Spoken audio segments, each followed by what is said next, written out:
Sahabat Katolik, berikut ini kita akan membahas lebih jauh tentang poin-poin halangan-halangan yang menggagalkan perkawinan dalam gereja Katolik. Yang pertama, kurangnya umur. Syarat umur yang dituntut oleh Kodeks 1983 adalah laki-laki berumur 16 tahun dan perempuan berumur 14 tahun dan bukan kematangan badania. Tetapi hukum kodrati menurut kemampuan menggunakan akal budi dan mengadakan penilaian secukupnya, dan corpus suo tempore habile et matrimonium. Hukum sipil sering mempunyai tuntutan umur lebih tinggi untuk perkawinan daripada yang dituntut hukum gereja. Jika salah satu pihak belum mencapai umur yang ditentukan hukum sipil, ordinaris wilayah harus diminta nasihatnya dan izinnya diperlukan sebelum perkawinan itu bisa dilaksanakan secara sah. Hal ini seperti yang dikatakan dalam Kanon 1071 poin pertama, dan dalam nomor 3 dikatakan izin semacam itu juga harus diperbolehkan atau diperoleh dari ordinaris wilayah dalam kasus di mana orang tua calon mempelai yang belum cukup umur itu tidak mengetahui atau secara sah masuk akal tidak menyetujui perkawinan itu. Seperti yang disampaikan dalam Kanon 1071 poin pertama nomor 6. Yang kedua, impotensi. Impotensi adalah halangan yang menggagalkan demi hukum kodrati dalam perkawinan. Sebab impotensi mencegah suami dan istri mewujudkan pemenuhan persatuan heteroseksual dari seluruh hidup, badan dan jiwa yang menjadi ciri khas perkawinan. Yang membuat khas persatuan hidup suami istri adalah penyempurnaan hubungan itu lewat tindakan mengadakan hubungan seksual dalam cara yang wajar. Impotensi yang menggagalkan perkawinan haruslah sudah ada sebelum perkawinan dan bersifat tetap. Pada waktu perkawinan sudah ada, bersifat tetap maksudnya impotensi itu terus-menerus dan bukan berkala, serta tidak dapat diobati kecuali dengan operasi tidak berbahaya. Impotensi ada dua jenis, bersifat absolut dan relatif. Impotensi absolut jika laki-laki atau perempuan sama sekali impoten. Impoten relatif jika laki-laki atau perempuan tertentu ini tidak dapat melaksanakan hubungan seksual. Dalam hal absolut, orang itu tidak dapat menikah sama sekali. Dalam impotensi relatif, pasangan tersebut juga tidak dapat menikah secara sah. Yang ketiga, adanya ikatan perkawinan. Ikatan perkawinan terdahulu menjadi halangan yang menggagalkan karena hukum ilahi, seperti yang dikatakan dalam Kanon 1085 poin pertama. Menghilangkan ungkapan kecuali dalam hal privilegi iman jika dibandingkan dengan Kodeks 1917.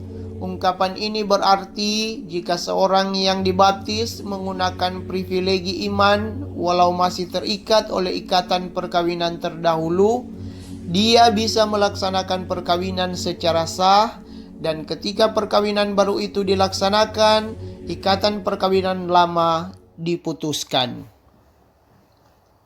Yang keempat, disparitas kultus. Perkawinan antara dua orang yang diantaranya satu telah dibaptis dalam gereja Katolik atau diterima di dalamnya dan tidak meninggalkannya dengan tindakan formal, sedangkan yang lain tidak dibaptis adalah tidak sah.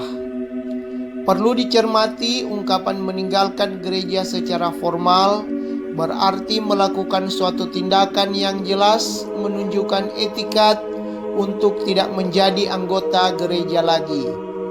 Tindakan itu seperti menjadi warga gereja bukan Katolik atau agama Kristen. Membuat suatu pernyataan di hadapan negara bahwa dia bukan lagi Katolik. Namun demikian, janganlah disamakan tindakan itu dengan orang yang tidak pergi ke gereja Katolik lagi, tidak berarti meninggalkan gereja. Ada dua alasan tentang norma ini. Yang pertama, karena tujuan halangan ini adalah untuk menjaga iman Katolik, tidak ada alasan mengapa orang yang sudah meninggalkan gereja harus diikat dengan halangan itu. Yang kedua, gereja tidak mau membatasi hak orang untuk menikah.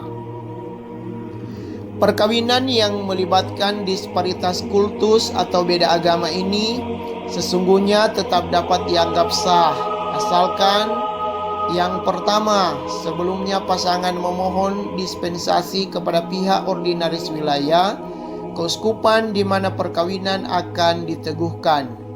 Dengan dispensasi ini, maka perkawinan pasangan yang satu Katolik dan yang lainnya bukan Katolik dan bukan Kristen tersebut tetap dapat dikatakan sah dan tidak terceraikan.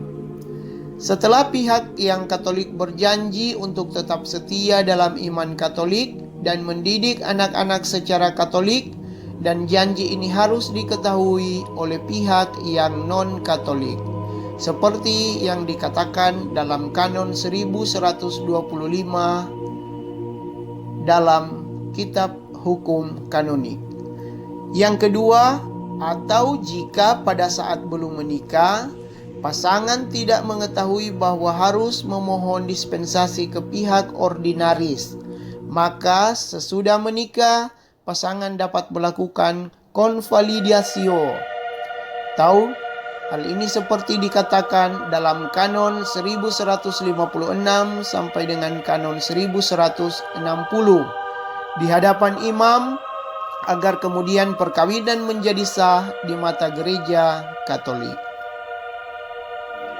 Yang kelima, tahbisan suci. Adalah tidak sah perkawinan yang dicoba dilangsungkan oleh mereka yang telah menerima tahbisan suci. Yang keenam, kaul kemurnian dalam suatu tarekat religius. Kaul kekal kemurnian secara publik yang dilaksanakan dalam suatu tarekat religius dapat menggagalkan perkawinan yang mereka lakukan. Yang ketujuh, penculikan dan penahanan. Antara laki-laki dan perempuan yang diculik atau sekurang-kurangnya ditahan dengan maksud untuk dinikahi tidak dapat dikatakan sah dalam perkawinan, kecuali bila kemudian setelah perempuan itu dipisahkan dari penculiknya serta berada di tempat yang aman dan merdeka dengan kemauannya sendiri memilih perkawinan itu. Bahkan jika perempuan sepakat menikah, perkawinan itu tetap tidak sah, bukan karena kesepakatannya, tetapi karena keadaannya, yakni diculik dan tidak dipisahkan dari si penculik atau ditahan bertentangan dengan kehendaknya. Yang ketujuh, kejahatan. Tidak sahlah perkawinan yang dicoba dilangsungkan oleh orang yang dengan maksud untuk menikahi orang tertentu melakukan pembunuhan terhadap pasangan orang itu atau terhadap pasangannya sendiri. Yang kedelapan, persaudaraan. Alasan untuk halangan ini adalah bahwa perkawinan antara mereka yang berhubungan dalam tingkat kesatu garis lurus bertentangan dengan hukum kodrati. Hukum gereja melarang perkawinan di tingkat lain dalam garis menyamping, sebab melakukan perkawinan di antara mereka yang mempunyai hubungan darah itu bertentangan dengan kebahagiaan sosial dan moral suami istri itu sendiri, dan kejahatan fisik dan mental anak-anak mereka. Yang kesembilan, hubungan semenda. Hubungan semenda dalam garis lurus menggagalkan perkawinan dalam tingkat manapun. Kesemendaan adalah hubungan yang timbul akibat dari perkawinan sah, entah hanya ratum atau ratum consumatum. Kesemendaan yang timbul dari perkawinan sah antara dia orang tidak dibaptis akan menjadi halangan pada hukum gereja bagi pihak yang mempunyai hubungan kesemendaan setelah pembaptisan dari salah satu atau kedua orang itu. Menurut hukum gereja, hubungan kesemendaan muncul hanya antara suami dengan saudara-saudari dari istri dan antara istri dengan saudara-saudara suami. Saudara-saudara suami tidak mempunyai kesemendaan dengan saudara-saudara istri dan sebaliknya. Menurut Kodeks Baru tahun 1983, hubungan kesemendaan yang membuat perkawinan tidak sah hanya dalam garis lurus dalam semua tingkat. Yang ke-10, halangan kelayakan publik.